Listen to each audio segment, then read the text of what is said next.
வணக்கம். எங்கள் வீட்டில் நைட்டே டின்னர் கோதுமை தோசைங்க. அப்புறம் கோதுமை ஒரு 2 கப் எடுத்து வச்சுருக்கோம்.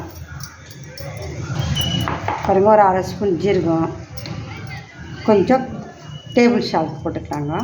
இது நல்லா கரைச்சிட்டு அப்புறம் வெங்காயம், பச்சை மிளகாய், கொத்தமல்லி, கறிவேப்பிலை அரைஞ்சிக்கிட்டுங்க மிக்ஸ் பண்ணிக்கலாங்க. இப்போ இதை நம்ம நல்லா மிக்ஸ் பண்ணிவிட்டு கரைச்சிடலாங்க. அதை பாருங்கள், ஜீரகம், உப்பு போட்டு கோதுமை மாவு கூட கரைச்சி வச்சுருக்காங்க. அதுக்கு நம்ம வெங்காயம், கொத்தமல்லி, கறிவேப்பிலாம் கொட்டிக்கின்னு நல்லா கரைச்சிக்கலாங்க. பாருங்கள், நல்லா கரைச்சிட்டோம். இப்போ தவா நல்லா காஞ்சிடுச்சுங்க. இது கொஞ்சம் ஆயில் விட்டு ஊற்றிக்கலாங்க.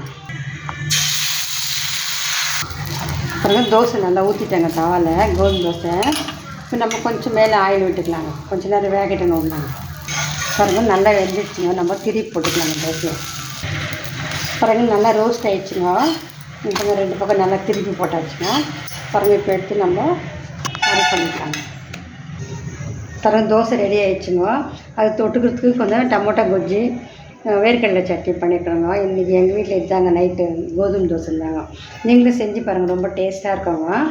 வெங்காயம் எல்லாம் போட்டிருக்கிறதால நீங்களும் பாருங்கள், ட்ரை பண்ணி பாருங்கள். லைக் பண்ணுங்கள், ஷேர் பண்ணுங்கள், பெல் பட்டன் ப்ரெஸ் பண்ணுங்கள்.